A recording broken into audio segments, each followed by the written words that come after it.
We are so excited to have another conversation here at AASA. I am here with Dr. Jeremy Owoh, and he is going to tell us a little bit about his district and all the wonderful things they're doing around literacy. So, it's great to be here with you. Superintendent of Schools for Jacksonville Pulaski School District. It's a small school district, suburb of Little Rock, Arkansas, and so it's about 15 miles northeast of Little Rock. And so we have about 4,500 students in our school district, so a nice sized school district. I love it. Now, tell us a little bit about the demographics of your district. So we, and ironically, we are under a desegregation court order. And so we actually look at our demographics as Black, non-Black. And so we're about 65% Black and about 35% non-Black. This is fascinating. You were telling me a little bit about the fact that your work and all of the expertise that you have is around literacy.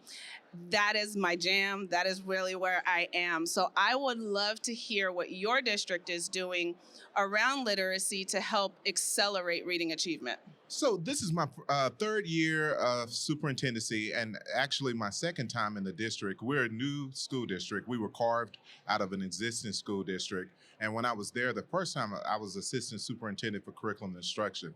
And we were really looking at what we can do to really impact our young people's literacy skills and capacity.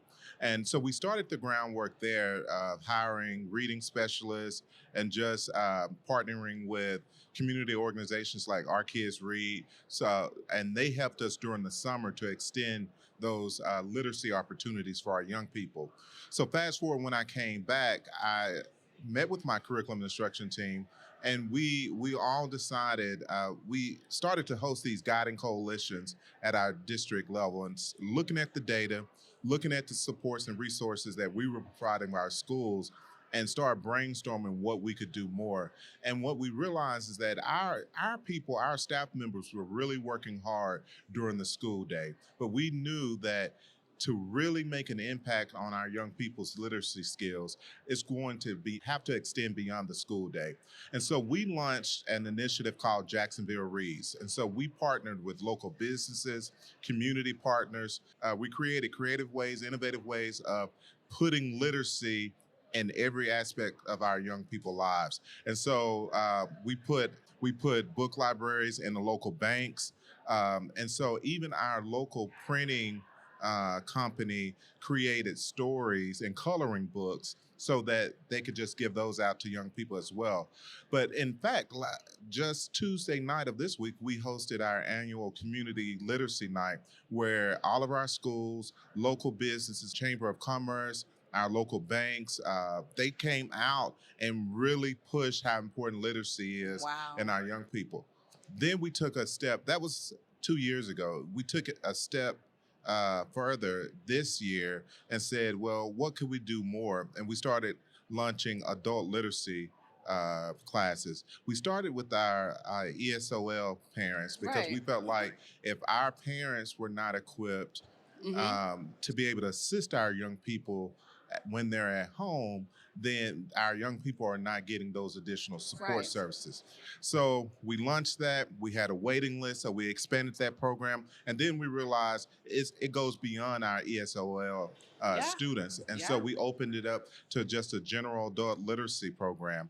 And so we launched that this year to increase the literacy capacity of our adults so that they can also support their young people when they're at home. And what that just gives me chills, because really when I was in the classroom, one of the biggest concerns parents had was, I can't read that well. I don't know how to support them. But when you give them the skills and you give them the tools and the strategies, they're more than willing to do it. They want to do it. And that's what we see. We see parents are more engaged. At first we thought parents may be hesitant, kind of prideful, kind of ashamed that they may need help. That was not the case. Once we offered it, they were there, and it's during the evening time, like at least 2 hours every other night during the weekday. They're there, they're learning, and we're seeing major impact. Wow, that is beautiful. Thank you. That is awesome. So, what are some of the successes with all of the strategies, all of the programs that you've put in place? What are some of the successes? What are you seeing as a result of these programs? Well, initially, and for me, success looks, it's just not quantitative. It's just not the Absolutely. numbers on assessments, Absolutely. but the qualitative, the excitement we see with, for example, the community literacy night we just held 2 nights ago, the excitement that our parents had to come out, Yeah. getting books, they were able to learn different techniques, and the kids were excited. And so for me, as a former English teacher, Right. that definitely made me smile and made me happy that we had young people who were excited about reading. Right. And that's what we Right. want to do. Exactly. Not just in school, but we want them excited about reading and learning outside the school day. Everywhere, Mhm. at home, in the barbershop, In the like you barbershop. said, Yeah. wherever they go, getting excited, looking at words, decoding them on the. Exactly. That's beautiful. That's Exactly. exciting. Go on. No, I was just gonna say, like for instance, my barber, he was so excited to partner with us, and every time I go in to get my haircut, he was like, "So can the students take the books with them?" I said, "Let them take them. I love Let it. them take them, and we'll restock them because our goal is to build personal libraries at home for our young Man, people." that is beautiful. So, have you noticed any challenges? Like, what hurdles or what gaps are you still trying to overcome? This episode is brought to you by Just Right Reader. From pre-emergent through developing readers, Just Right Reader supports every student's full journey to confident, independent reading in English and Spanish. Following a rigorous phonics progression, Just Right Reader decodables provide the structured phonics practice in English or Spanish that leads to reading success. To learn more, visit justrightreader.com. Just getting the work that we've been doing to translate over into the summative assessments. We Okay, have these state okay. assessments, and our students are taking these online assessments. And so, even though the passion, the love for reading is increasing, Right. we just haven't seen that transpire on those assessments. Right, right. And that's what the community sees. That's what they want, That's right? what they want, and that's Right. what they want to see. Even though we know, as their educators, as their leaders, we see the growth in our Right. kids. We see the hard work that our teachers are doing. But when it comes to those assessments, and what I explain to our community, some people are just not test takers. They have test anxiety. And so there's so many other factors. And I remind them, we're not producing machines. We are impacting young people. And so we just can't expect major growth over a short period of time. And so that's kind of the challenge that we're dealing with now. It's just having our community members to stay the course, Right. and see that the growth is coming. Right.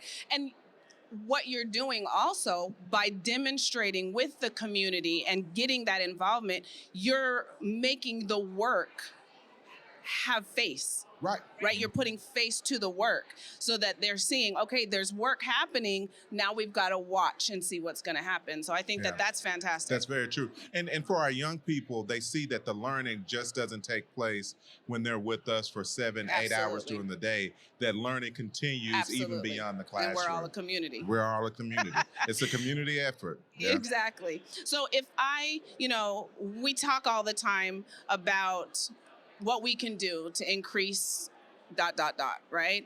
And there's so much information coming at us all the time. If I take away from you 2 pieces of advice that superintendents and school leaders can do to really move the needle, what would you give them as the advice to really make change in their areas? If you really want to impact young people, take the time to read to them and then to listen to them as they read to you.